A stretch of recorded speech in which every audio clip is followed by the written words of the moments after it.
हरियाणा विद्यालय शिक्षा बोर्ड ने जो एस्टेट 2025 की परीक्षा जुलाई 2030 और 31 जुलाई 2025 को जो परीक्षा हुई है एस्टेट 2024 के अंतर्गत, उसमें जो पहली प्रक्रिया थी एग्जाम के बाद की, जिसमें स्कैनिंग का काम होता है और की वगैरह लगाई जाती है, वो हमने कवर कर लिया है।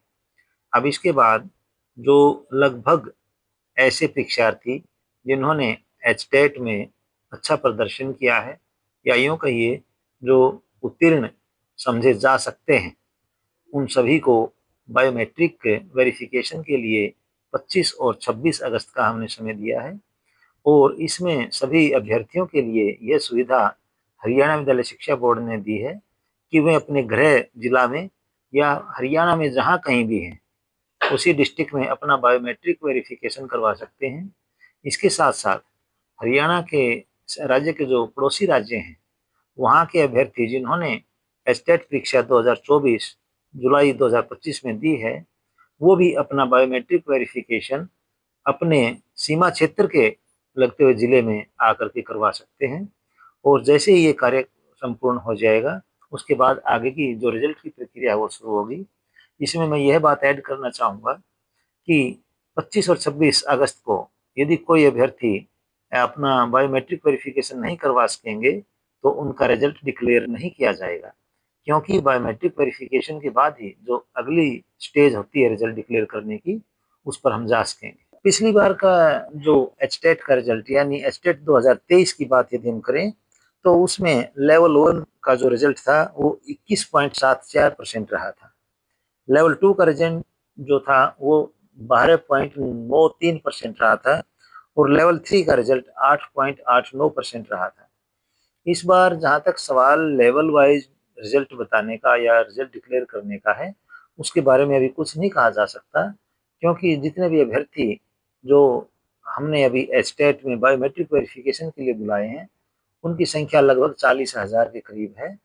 और इसमें अभी एग्जैक्ट फिगर हम तभी बता सकेंगे जब बायोमेट्रिक वेरिफिकेशन कंप्लीट हो जाएगा और जो इनके रिजल्ट की फाइनल स्टेज हम जब बना देंगे। बायोमेट्रिक वेरिफिकेशन के लिए अभ्यर्थी अपने जिला के केंद्र पर आएंगे, उनको अपना आधार कार्ड या यूँ कहिए आइडेंटिटी के लिए उनका अपना कोई पहचान पत्र और इसके साथ साथ एडमिट कार्ड लाना बड़ा ज़रूरी होगा। कलर्ड एडमिट कार्ड की फोटो को जो कॉपी है वो कंपलसरी है, उसके आधार पर ही उनको वहाँ एंटरटेन किया जाएगा। सभी डिस्ट्रिक्ट्स में यानी 22 के 22 डिस्ट्रिक्ट्स में बायोमेट्रिक की हमने सुविधा दी है। इसके साथ साथ हरियाणा विद्यालय शिक्षा बोर्ड में भी बायोमेट्रिक सुविधा उपलब्ध करवाई गई है।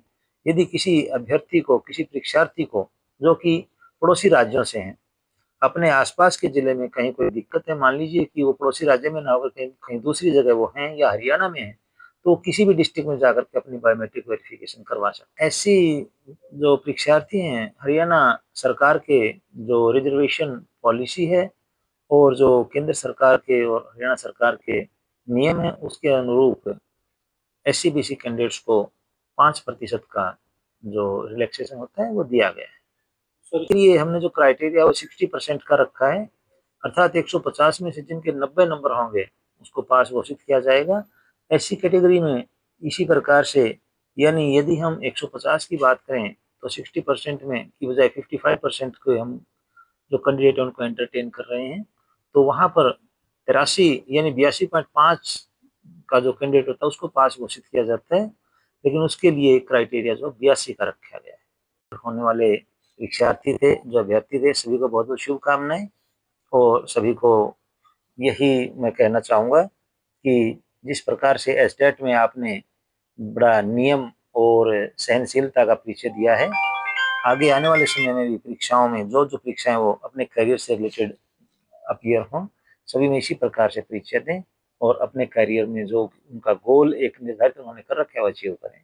जहाँ तक एस्टेट 2024 का सवाल है, इसमें लेवल 1 में 82,917 परीक्षार्थी टोटल थे, जिनमें से 66,244 अपीयर हुए। इसी प्रकार से लेवल 2 में टोटल 2,01,518 अभ्यर्थी थे, जो परीक्षा में 1,68,278 अपीयर हुए। इसी प्रकार से यदि लेवल थ्री की बात हम करें तो 1,20,945 टोटल अभ्यर्थी थे, जिनमें से 1,05,539 अपीयर हुए। तो इस प्रकार से जो अपीयरिंग कैंडिडेट्स हैं उनकी परसेंटेज की बात यदि हम करें तो लगभग 80% के करीब अपीयर हुए। सर केस कितने? कोई केस इस बार स्टेट में नहीं बना है, इसलिए मैंने पहले भी अपने संबोधन में कहा था कि जिस प्रकार से सहनशीलता का और जिस प्रकार से एक आदर्श नियमों का पालन परीक्षार्थियों ने किया, ऐसे ही भविष्य में भी इसी प्रकार से अपना एक नियम बनाए।